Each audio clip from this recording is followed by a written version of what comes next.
Hi, I'm Cheryl Kagan, very proud to be the senator for Gaithersburg and Rockville. Welcome to a really special edition of Kibbitzing with Kagan. For only the second time, I have two guests at the same time, and they are Gaithersburg's newly elected but not yet installed members of the City Council. Lisa Henderson, Jim McNulty, congratulations on your victory, and thanks so much for taking the time to join me today. Thank you, Senator. Thank you. So we're going to go back and forth and cover a lot of ground. I am very clearly wearing my Gaithersburg green, and I have the right mug of tea as we're chatting. Talk to me. Let people get to know you a little bit. So Lisa, why don't you start? Do a little bit of your background, your history, where you're from, where you grew up, your professional background, and then we'll cover the Gaithersburg stuff. But why don't you get us to that point, and then Jim, you'll follow. Sure. Thank you, Senator Kagan, for having this and hosting us. This is very exciting. I am a homegrown Montgomery County, born at Holy Cross Hospital, and grew up in Durwood, Maryland, and then moved to Gaithersburg in my adult life. And I've lived in Gaithersburg for the past 25 years. Went to University of Maryland for my undergrad, Johns Hopkins for my graduate degree, and currently work at Montgomery County government. So Maryland, Montgomery County, Gaithersburg is my home. I love it here. Absolutely love it. That's great. And you have given back as well, and we will learn more about that. Okay. Jim, why don't you give us the overview of your life? Okay, so I have lived in Gaithersburg since 2009, but I've actually moved to the DC area 3 different times. So 21 of the last 25 years have been in the area. I've lived in Alexandria, I've lived in Germantown, and I've lived in Rockville. So I kind of liken it to the 3 Little Bears, where I finally, Gaithersburg is just right. I grew up in Upper Darby, Pennsylvania, which is just outside Philadelphia. Delco is the vernacular there. Blue collar family. My parents split up when I was young, so I was raised by a single mom. She was in the Air Force but didn't have a college degree. So it was, education was always important, and I went to the University of Scranton and studied for communication. Wanted to work in television since I was in high school. We had these Channel 1 systems, Whittle Communications, that I'm like, this is so cool. And we started doing, sports packages, like covering our high school sports ourselves, and ended up going to school for that. I worked for some of our TV stations here, Channel 4 and Channel 7, and then I got into cable and worked for Discovery and HGTV, TLC, and now I work in advertising. That's great. So again, before we shift locally, Lisa, why don't you talk about COVID testing and vaccination and your extraordinarily important role in this whole thing in Montgomery County? Absolutely. So I had the fortunate experience of leading the development of the COVID-19 testing system for the county, and then the registration system for the vaccination. It was an amazing, it helped me sleep at night, even though we worked all day and all night, to lay your head on the pillow at night, to knowing that you were directly helping the citizens of the county. It was, and even those outside of the county who came to Montgomery County to visit family or actually were kind of stuck here, who had to get tested.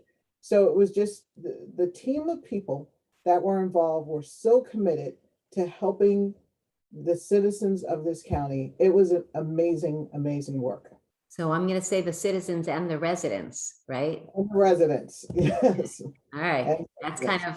kind of a thing. And the residents, absolutely. Countywide, but especially in Gaithersburg. Jim, why don't you talk about the PTSD group that you lead, the support group?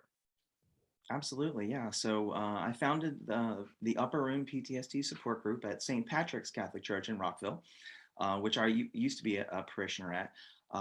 For those who don't know, I was one of the 3 people that was taken hostage at Discovery Channel back in 2010 in Silver Spring. And I suffered from post-traumatic stress disorder. And, I found that there are so many people that are just living with something that they really don't talk about. And I saw firsthand how few resources there are out there for trauma survivors. And, you know, I felt very strongly that I was alive for a reason still. You know, Montgomery County SWAT team saved my life that day. And I felt compelled to pay that forward. And, you know, having a marketing background, having a communication background, like, you know, I have a story that I can tell. And, you know, I felt so isolated in trying to, you know, start my recovery. So I wanted to help other survivors have a place that they could go and just, you know, share their stories, share their symptoms, and understand that they're not alone.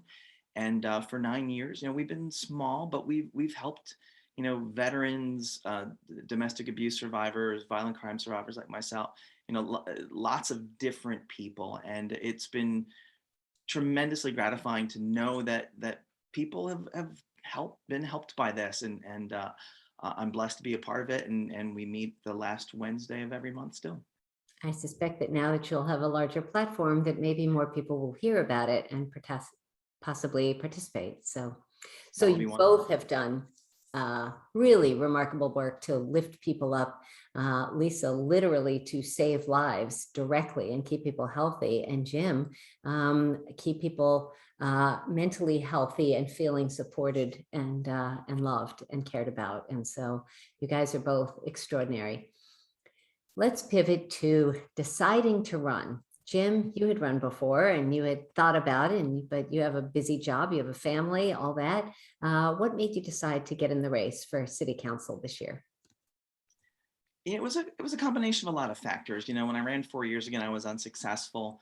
You know, it was certainly disappointing, but I stayed involved. And, you know, particularly seeing that there was going to be a vacuum with Mike Sesma retiring, I felt like I had a role to play. You know, I've been the chair of the Old Town Advisory Committee for a number of years. I've been on the committee for over 6 years. And, you know, the vibrancy of Old Town is incredibly important to our city, and as well as Lake Forest being such an important, the future of Lake Forest being an important factor. And, you know, we weren't going to have anybody from this side of the city running for office. And I think it's important to bring that perspective of the East Side. And I ended up making a lot of my campaign about that and making sure that, you know, all of our citizens have a voice on the council. Residents, all of our residents, right? Residents, you know, that I need to work that into my lexicon. You're absolutely right. Yeah, sorry, not to correct you on air, but kind of, you know, I think it's important. And I think when people think about it and reflect on it, they say, oh yeah, we want to be inclusive. So Lisa, how about you? You hadn't run for office before. You were newer to the political world, but definitely understand how government works. What made you want to step into the city council race? Absolutely.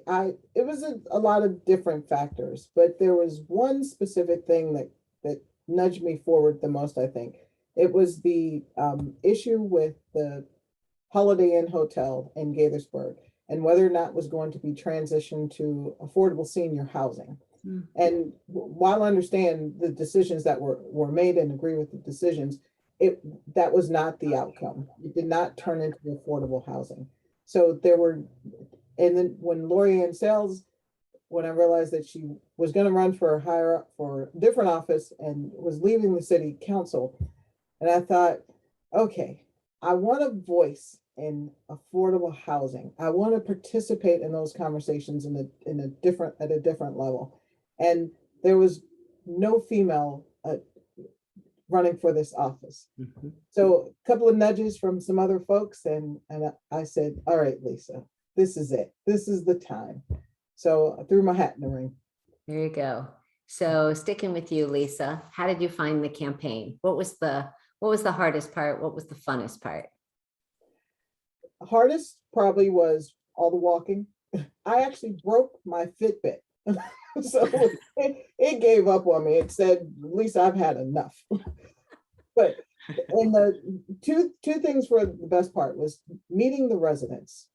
I felt like coming in that I hadn't interacted enough with the residents because I hadn't been on boards and commissions within the city before. It was very important to me to knock on as many doors as I could to interact one-on-one with the residents.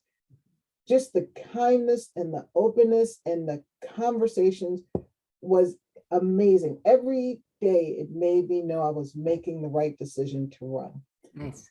and secondly, the other candidates, just getting to know them on the campaign trail. By the time we got to early election day, I was so hopeful for everyone. I said, this is strange and weird that I am hopeful for all the other candidates. So I feel like I've got four new friends. So that was the two best things about running. Lovely. Jim, how about for you?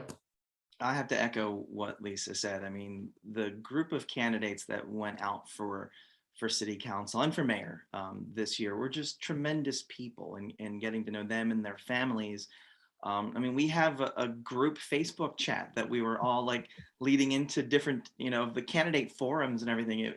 It's very unique in politics to have this level of camaraderie, and Gaithersburg just does it differently, and that is a tradition that's gone on for years, and it was part of the reason that it was attractive to run for this office as a nonpartisan office, running as yourself, and the kind of people that have come out for these slots are just wonderful public servants, or public servants to be. And I certainly hope that they the folks who did not win stay involved. And I know a number of them are already on committees. We are talking about which committees they're going to get on going forward. Yep. And I'm glad to see that they're going to stay involved. Amen to all that. So I always say that I love my children equally, Rockville and Gaithersburg, but the cultures of the two cities are so different. And Gaithersburg does have a more collaborative, cooperative, supportive mayor and council. And Rockville, unfortunately, over a very long time, has really been more divided, and competing slates, and my guys are better than your guys, and all that. And it was so refreshing to be with you five talented and passionate candidates. So really proud of you all. So neither of you mentioned fundraising, which is usually the first thing that most candidates mention. So good for you. Were you able to raise the money to communicate with voters? Lisa. I'll go first. I mean, I dislike fundraising. I'm going to just say that outright. It's a challenge. I mean, fortunately, this time around, I knew more people, just having been around and having, I had said to my wife, and more appropriately, she said to me, we can't do it ourselves this time around. We had a very small group the first time. It needed to be that there were other people in the city who wanted me on the council. And that was part of my due diligence, was reaching out and making sure that I had support, not just on the east side, but across the city. Mm-hmm. And, lining up some endorsements, and, who can help with connecting me to donors.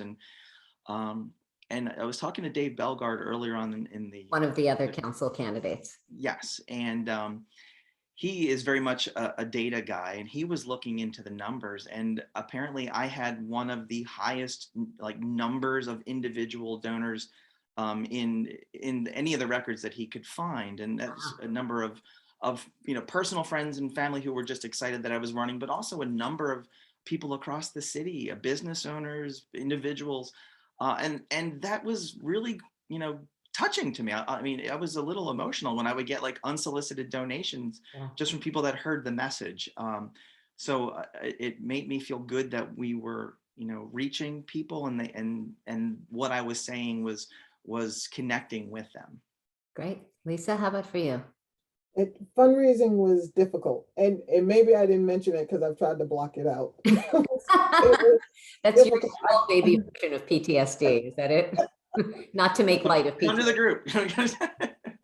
I come from a background of my mother's a pastor, civil servants in my family, and we give more than we receive. That's how we were brought up. So to ask for money was difficult. But I was just continuously blessed by even strangers, who I now call former strangers, Nice. who would donate. It was always amazing to me. Someone I hadn't met, or who's maybe I knocked on their door and they weren't home, and I left a card, and I'm sorry I missed you, and they donate. It would blow me away. Yeah. Just that level of support, and people that you knew, oh my gosh, they believe. It made you get out there and knock more doors. So I'm so thankful for that. Absolutely. So you get sworn in a matter of days. And so let's pivot to the city of Gaithersburg. Lisa, why don't you start with what you think the biggest challenge is facing our wonderful city of Gaithersburg? Lake Forest Mall. I think Lake Forest Mall is the biggest challenge. I I look at that space, and there was a recent incident there, actually as recent as last night, which is unfortunate. There was a shooting there last night, and it's unfortunate of this environment and this place and what it has become. And I know it from childhood. I learned to ice skate at Lake Forest Mall, Mm. and it's no longer that. It has that kind of aesthetic to it, and I miss it. And I look forward to it growing into a vibrant place for the community. But we've got a challenge to get there, and I think it's our biggest challenge coming up. Jim, what do you think the biggest challenge is? So I agree with Lisa that that's the biggest long-term challenge. I'll go short-term, and I think it's emerging from the pandemic, particularly our small business community.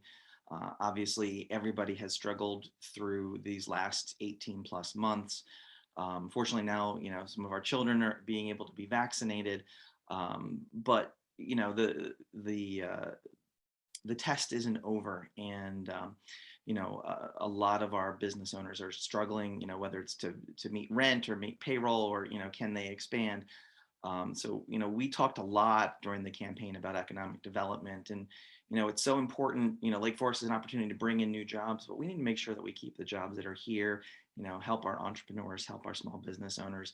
We want people to be able to live in Gaithersburg and work in Gaithersburg, and people are giving up on these long commutes. They don't want to drive an hour anymore. And I've been working from home, thank goodness, but when I don't work from home, I've got an hour long drive, and I understand. So what can we do to attract new businesses, but also make sure that the folks who have invested in Gaithersburg are able to survive? Yes.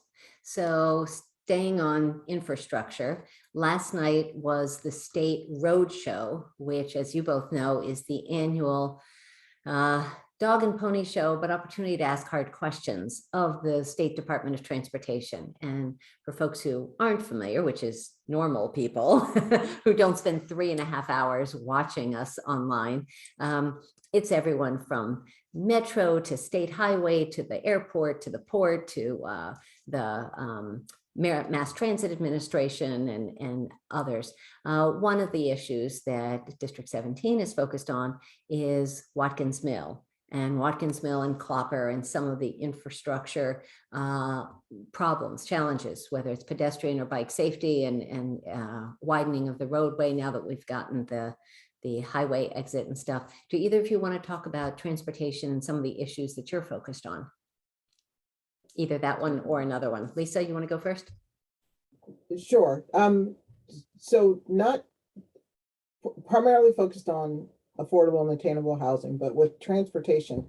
I've had the fortunate experience of living in Europe, where public transportation is the norm. Catching buses and trains are more the norm than every individual having a vehicle.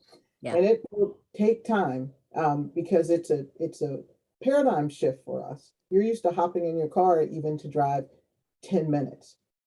To get to a place where we adopt public transportation as the default means.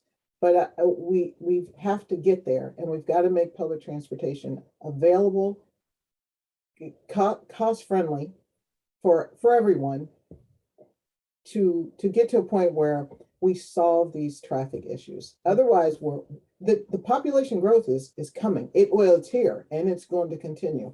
And if every person who comes has a car or two, we're in trouble. So public transportation, we've got to focus on that to continue to grow and make it a default way to get around.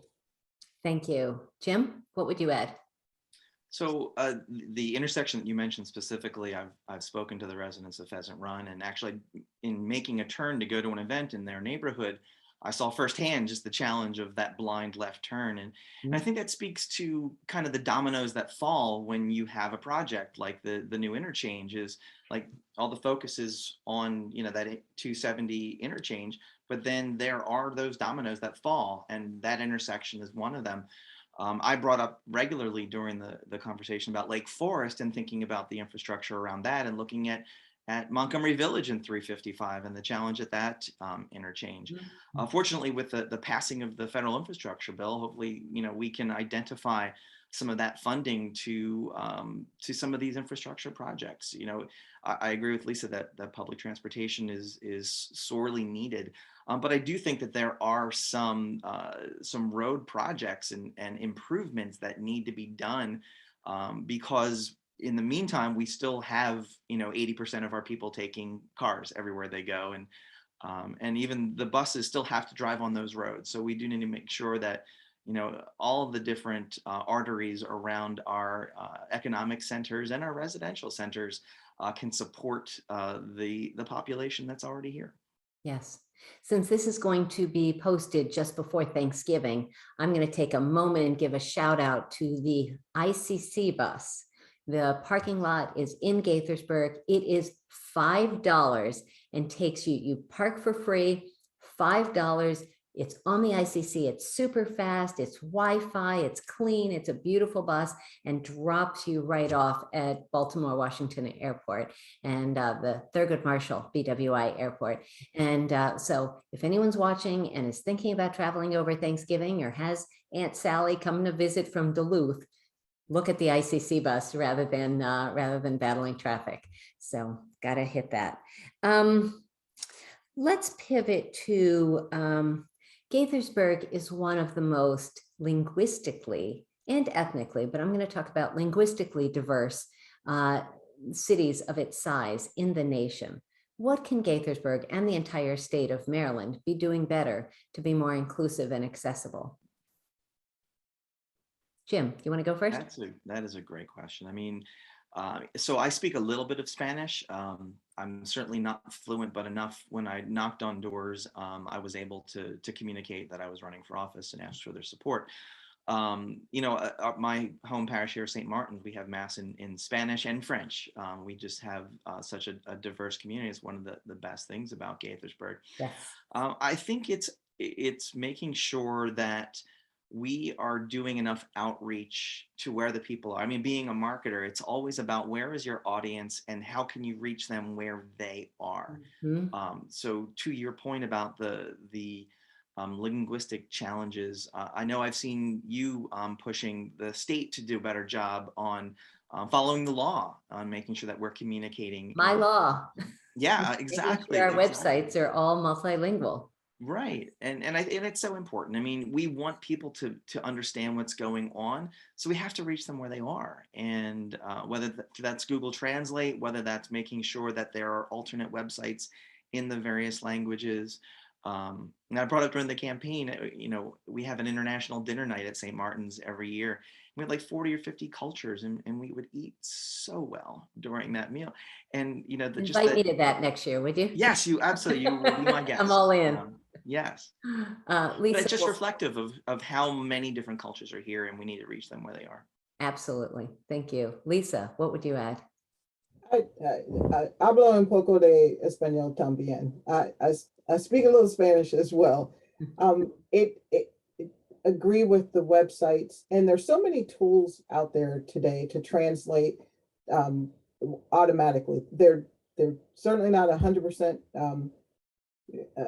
accurate, but it sometimes, most times, is enough to get the message across. So we should use those in making sure that we communicate to all.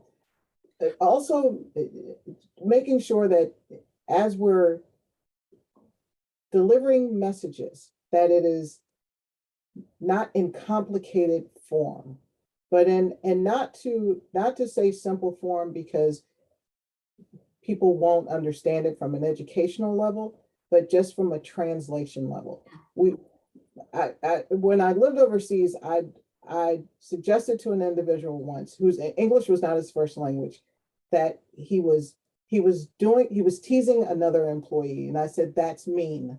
And he said, "Oh, you think I'm average?" And right there, the word meaning. Wow. And it was, wow, it was a huge impact to me that that single word has two meanings. And Yeah, he said, "You think I'm average?" that's funny. So, so we have to be very careful and cognizant of the words that we're using when we're speaking to others, and not because they don't understand from an education level. It's just, especially with English, we have so much slang, and it's so easy for us to use that. We just have to kind of slow it down, tailor it back, and be conscious of who we're speaking with. Nicely said. Thank you. So to solve some problems, it takes working within the city of Gaithersburg with this awesome city staff. And sometimes you have to work with county, state, or federal agencies or elected leaders. Any thoughts on that? Lisa, toss it back to you. Sure, I do that in my job today. So working with the county, and I provide automation to the public safety entities of Montgomery County. So there's a lot of elected officials there, a lot of other jurisdictions outside of the state of Maryland, outside of the county. And one size doesn't fit all, particularly when in the technology realm. So who I'm speaking with may require, it's the same as when I'm speaking to someone whose first language is not English. Right. I can't just take off this one document that I've used for 100 years and give it to everyone. It may have to be tailored depending on who the audience is. And an elected official isn't going to sit for me to explain a 2-hour how to do IT. Right. It's going to be more of a 5-minute. This is the issue. Here's the need. Right. So you've got to be cognizant of your audience. Absolutely. Jim? For me, I think it's about building those relationships over time and getting to know, who the different stakeholders are at the different levels of government. I mean, you and I met long before I was ever considering running for office, and and I've had the pleasure of meeting, all of our county council members, our Congressman David Trone, over the years. And the great thing about being able to meet, especially at the local level, and work with, your city council and your mayor, and knowing, who is experts in these different fields, is that when something comes up that you need them, you can, pull on those levers and being able to get things done. I mean, nothing, Lisa and I can come in with these great ideas, but as we were reminded recently, time didn't start with the day that we were elected. There's a long history of what's been going on. Right. So how do we kind of, hit the ground running and plug ourselves in and bring our ideas, but, collaborate with the people who are already in place and hopefully, make our community better. Right. Right. I want to start to wrap us up before we go to the fast five here. First off, how can constituents best stay connected to you and learn about what you're doing? Talk to me about which social media outlets you use, how many of them, how often, is that a good resource, and in general. Jim, why don't you start off? Sure. So I am on social media probably more than I should, but working in marketing, it's also an occupational hazard. Sure. And because of that, I actually was an early adopter of Twitter and things like that. So I am very active on Twitter at Jim McNulty. I have a personal Facebook page and a politician, which I still can't believe that I'm using that word, Facebook page. I'm on Instagram, but not a whole lot. So usually, Twitter is probably the easiest and fastest way to get me. My DMs are open. So, please reach out. DM direct messages. And you and I do connect that way. Yes, Lisa, how about you? Social media. So all platforms: Facebook, Twitter, Instagram. Well, I shouldn't say all, those three primarily. And at Lisa 4Gberg is my handle on all three platforms. And it's the best way to communicate with me. And I too spend too much time so mostly scrolling through. So lots to read and learn on social media. Good. We will have a slide at the end with that information. So we will make sure that people have that.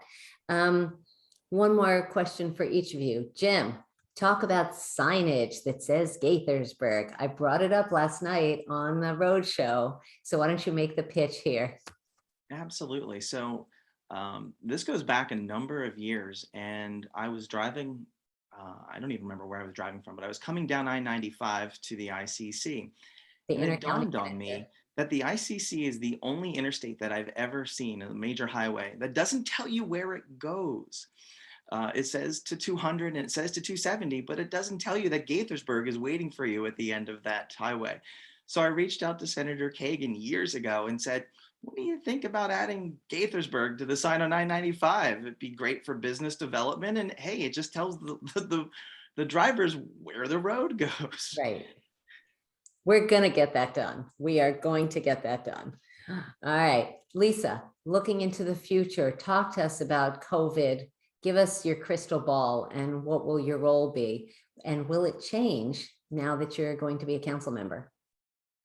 To answer the last question first, I'm staying involved in the COVID-19 effort. It is very important to me, professionally and personally, that we continue to get people in an environment where they're just safe.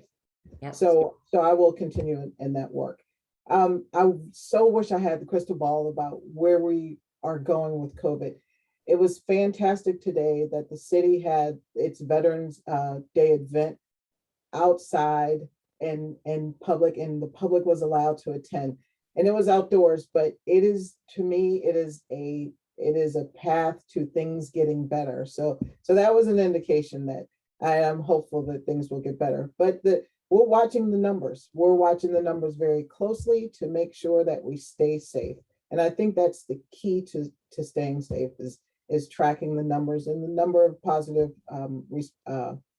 reports that we're getting to make sure that the residents are safe. Perfect. Good. You're a fast learner, by the way. Both of you guys have now said residents multiple times. All right. Fast five quick questions to let people get to know you a little bit better. Lisa Henderson, council member elect. If you could live anywhere in the world except for Gaithersburg, where would you choose? Tuscany. Nice. Jim? St. Martin.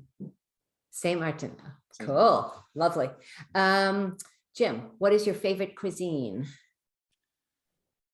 Currently, it might be Thai food. Okay. Lisa? I've been heavy into Cuban food lately, so I will say Cuban.